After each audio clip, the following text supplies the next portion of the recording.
क्या हो अगर मैं आपसे ये कहूं कि आज से लगभग 30 साल पहले एक ऐसा भी टाइम था जब बॉलीवुड में सेक्स और न्यूडिटी से भरी फिल्में खुलेआम चलाई जा रही थी, वो भी बिना कोई रोक टोक के। और इन मूवीज का बॉक्स ऑफिस कलेक्शन बड़ी बड़ी मूवीज को भी पीछे छोड़ रहा था, जिसकी वजह से एक टाइम ऐसा भी आया कि एक्टर्स लाइक धर्मेंद्र को भी इन मूवीज में कास्ट होना पड़ा, जिन्हें बुलाया जाता है बी ग्रेड मूवीज, जिनकी पॉपुलैरिटी आज तक भी हम इंडियंस के मन में कम नहीं हुई है। और आज के टाइम में भी ओटीटी पर ऐसे कंटेंट को अंधा प्यार दिया जा रहा है। पर ऐसा क्यों? And why Indians love B grade movies? 1980s के टाइम तक ऑडियंस का टेस्ट बहुत ही डिफरेंट कैटेगरीज में बटा हुआ था। जैसे किसी को बहुत ज्यादा रोमांटिक मूवीज पसंद थी तो किसी को बहुत ज्यादा कॉमेडी जोनरा की मूवीज देखने में मजा आता था, और अपने एक्टर्स और डायरेक्टर्स से बस उस इमेजिनेशन को देखने की उम्मीद करते थे जो ब्लैक एंड व्हाइट के जमाने से चलती आ रही है। लेकिन 1980s के एरा में एक और जोनरा बॉलीवुड में इंटर करता है, जिसे बी ग्रेड का नाम दिया गया, जिसमें ऑडियंस को उस टाइप का कंटेंट दिया गया जो मेन स्ट्रीम कंटेंट से टोटली डिफरेंट था। इस कंटेंट में न्यूडिटी और वायलेंस को प्रमोट किया जाता था, जिससे मोस्टली पुअर वर्किंग क्लास और मिडिल क्लास पीपल इस जॉनरा से सबसे ज्यादा अट्रैक्ट हुए। चाहे रोड साइड सब्जी वाला हो या एक रिक्शा वाला, हर एक पर्सन मानो इस तरह के कंटेंट का दीवाना बन चुका था। इनका कंटेंट ही इन्हें अट्रैक्ट नहीं करता था, बल्कि बात यह भी थी कि थिएटर्स में लगी बाकी मूवीज से लोअर प्राइस पर इन मूवीज के टिकट सेल किए जाते थे, जिस वजह से ऑडियंस को मेंटली और फाइनेंशियली दोनों तरफ से कोई नुकसान नहीं दिख रहा था। इन मूवीज के पॉपुलर होने का रीजन ये वीसीआर भी थे। जहाँ उस टाइम के लोग अपने कलरफुल वीसीआर वीडियो कैसेट्स में अपनी फैमिली के साथ कंटेंट को एंजॉय करते थे, और लोअर और अपर मिडिल क्लास पीपल अब थिएटर्स में न जाके घर बैठे ही in so called B grade movies का मजा ले सकते थे। आप सोच रहे होंगे कि इन मूवीज की टिकट्स लो प्राइस पर सेल क्यों की जाती थी।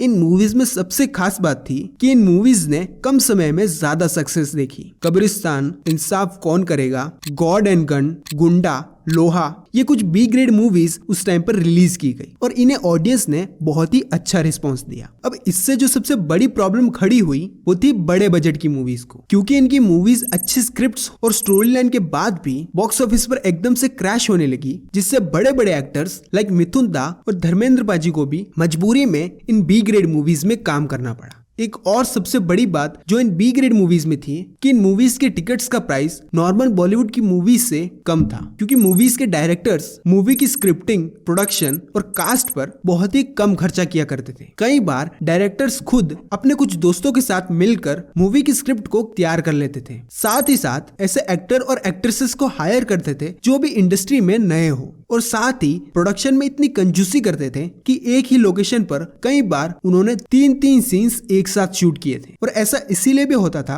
क्योंकि इनकी स्क्रिप्ट्स हमारे आज की पॉर्न या बोलूं 18+ मूवी से कम नहीं होती थी। फॉर एग्जाम्पल, जैसे कोई बंद कमरे का सीन है और वो कमरा उन्होंने 1000 रुपए में रेंट पे लिया है, तो अब ये डायरेक्टर्स उसी कमरे में 2 से 3 मूवीज के सीन्स को शूट कर लिया करते थे, जिससे इनकी मूवीज कम बजट में ही पूरी हो जाती थी और ये मूवीज 4 से 6 लाख में ही बनकर तैयार हो जाती थी। और ये फिर उस मूवी को और मूवीज के टिकट से कम करके ऑलमोस्ट 4 से 5 गुना प्रॉफिट कमाते थे। मतलब अगर कोई मूवी 5 लाख में बनी है तो उससे ये 20 से 30 लाख रुपए तक कमाते थे।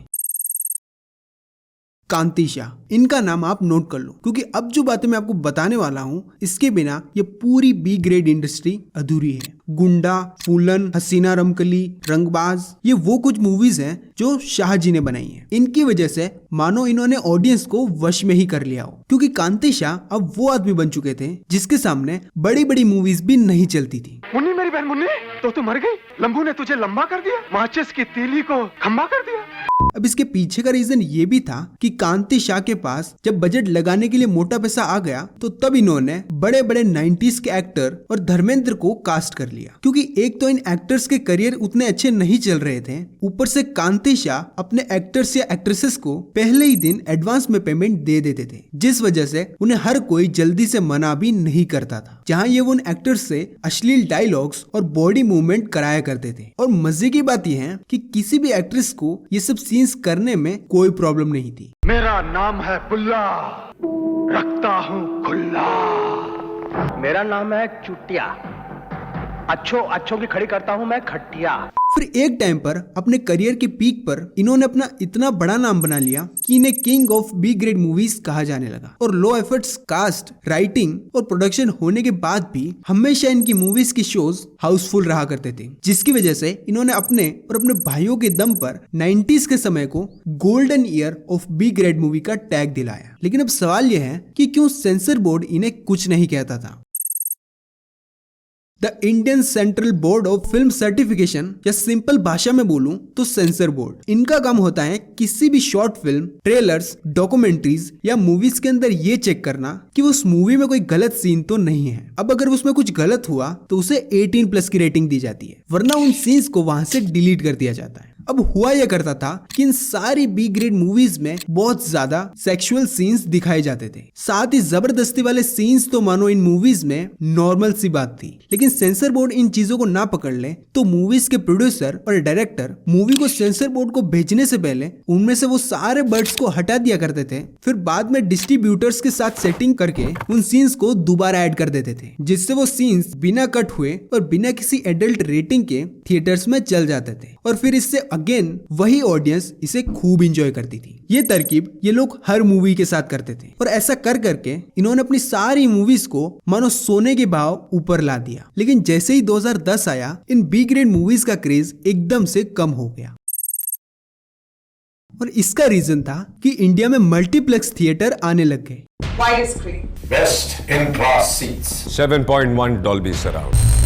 जिसकी वजह से सिंगल स्क्रीन थिएटर कम हो गए। और दूसरा रीजन था मिडिल क्लास और अपर क्लास ऑडियंस। ये लोग लो क्वालिटी मूवीज नहीं देखना चाहते थे, बल्कि इनको अच्छी मूवीज चाहिए थी जिनमें बड़े बड़े स्टार्स हो।